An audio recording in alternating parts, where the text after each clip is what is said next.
So, good morning, everyone. Let's compete with Look High one more time. Good morning, everyone. Thank you, thank you. Thank you for everyone for coming from such long distance. And we apologize for ones that we could not manage to give accommodation. We had exceptional level of interest for the summit, which is really great to see for us. My first slide is thank you slide. That's not the last slide. We just wanted to thank all of you for kindly coming and joining the summit.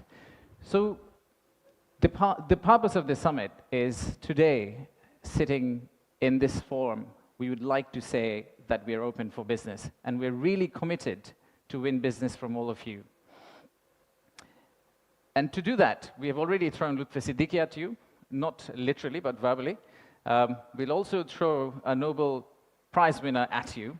We'll do anything to make sure that we win business from you. But first, I would like to take you to future. Let's think about a movie, Back to the Future. Let's go into that set and imagine that we are in 2035. In 2035, how would Bangladesh look like? You'll all be here again. My successor is going to be here presenting. That will be the 10th investment conference for us. And in that conference, we will not be talking about a rising economy, but we'll be talking about a regional manufacturing powerhouse. A country that's connecting east to the west, a bridge that connects Himalayas to Bay of Bengal, a manufacturing hub that is infested by global investors and local investors who are now exporting to the rest of the world. That vision, that imagination is what's driving us today. But it all started actually about 8 months ago. So from the future, let's go back in time to August 5th, 2024. It's a personal story for almost all of us. Unfortunately, I was in Singapore in an investment banking trading room, but my family was here. My wife was on summer holidays. My brother, who came from Cambridge for summer holidays as well, they were all out on street, part of the protest. So at around noon, Singapore time, I asked them, what's going on? What's happening in Dhaka? So what they did was they were part of a crowd. They looked forward, they took a selfie. Sorry, not a selfie, a photo what's ahead of them, and they turned back and took another photo of what's behind them. So this first photo was what was ahead of them, and this one was what was behind them. So we need to digest exactly what happened at that time. The young population, the entire youth, was out on street, demanding transparency, demanding opportunity, demanding democracy, demanding freedom of speech. And that's what has brought us here today.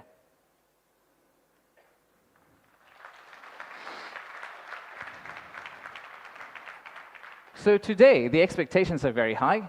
The young population of our country, they're global. Unlike us, they're used to tweeting, they're used to looking at TikTok and looking at Singapore and Bangkok. So they don't want Dhaka to be Dhaka 2.0. They actually want Dhaka to become Singapore and Bangkok in 5-10 years' time. So how do we get there? That's the expectation we have. How do we get to Singapore and Bangkok within 5-10 years? How do we unlock the energy that we got during the August Revolution?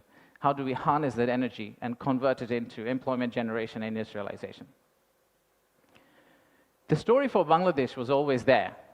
A lot of you already know about it. We have 180 million domestic market. We have a young population. Almost half of it is less than 25 years old.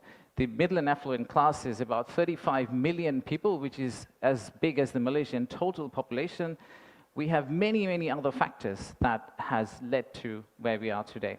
And actually, I must say that there are companies who have been here for more than 100 years and have made exceptional returns compared to the global markets.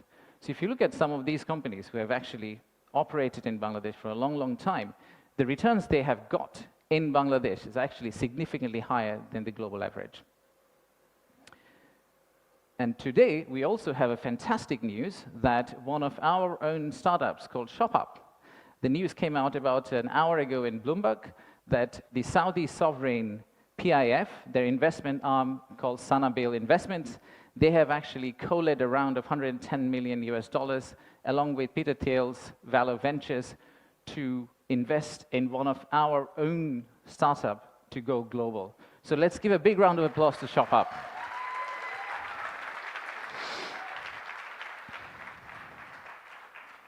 So that's today. That's today. So what's tomorrow? How do we go from here to the vision we have for 2035? So this $180 million story, or 180 million people story, is not enough. I think we need to redefine market. We believe the market is actually much larger. When we talk about market, we should be talking about a much larger regional market which you could potentially serve out of Bangladesh. You set up your factory here, you export out to all these markets. At the same time, I would expect these markets to set up their factories and push it back to Bangladesh, use the ports of Bangladesh, and potentially export out to the rest of the world. So the narrative that we've had of why invest in Bangladesh is not really a domestic market 180 million story. It is a regional story, and it's a global story. To further strengthen ourselves, we have decided to enhance our port capacity. In Chittagong area, what you see now, we are actually tripling that within the next few years, which is essentially allow this region to consider Bangladesh as one of the biggest logistical hubs. However, that's not all. We need to do a lot more. So at the beginning of interim government's period, we actually decided to talk to more than 200 CEOs and entrepreneurs who actually are doing business in Bangladesh today. And we wanted to understand how can we convert our critics into our ambassadors. They are the only ones who could potentially bring business for us.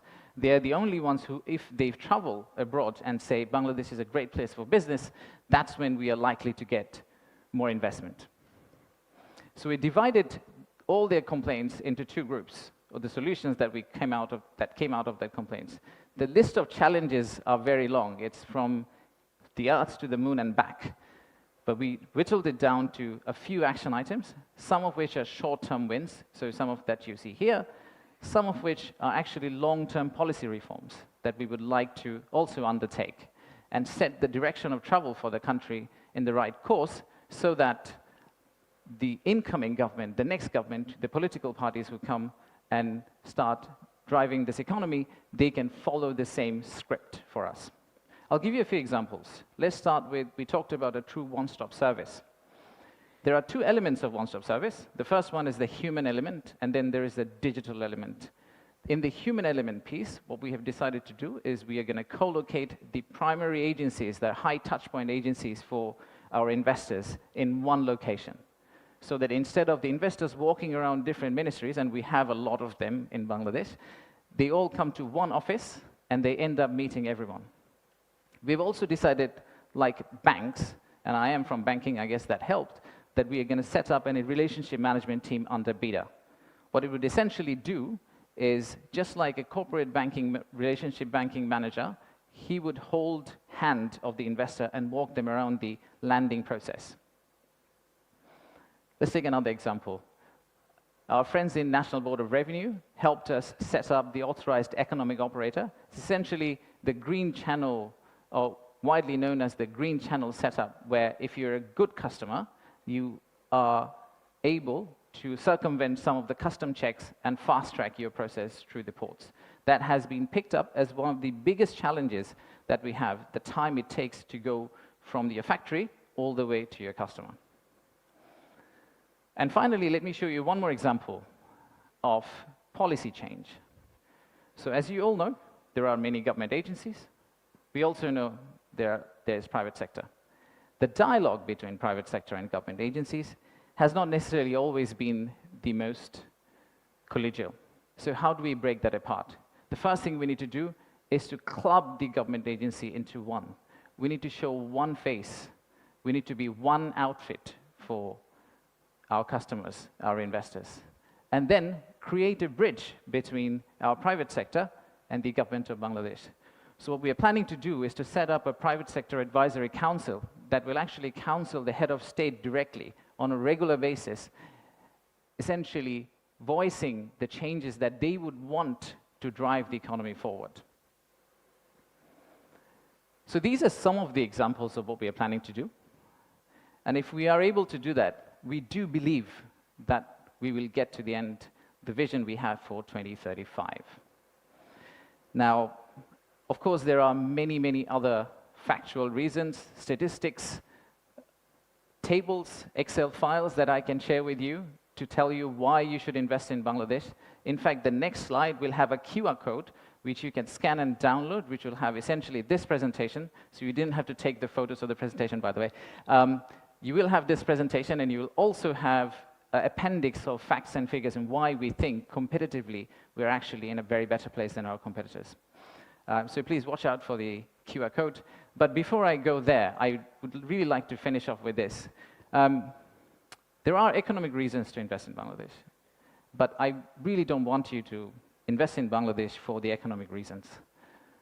If you really think about investing in Bangladesh, think about investing in Bangladesh because of the transformational journey you're going to be part of. For the odd mixture of warmth and resilience our people have, and our century-old culture paired with the shared values that we have with you. So I rest my case here. Thank you very much for coming, and enjoy the rest of the day. Thank you all.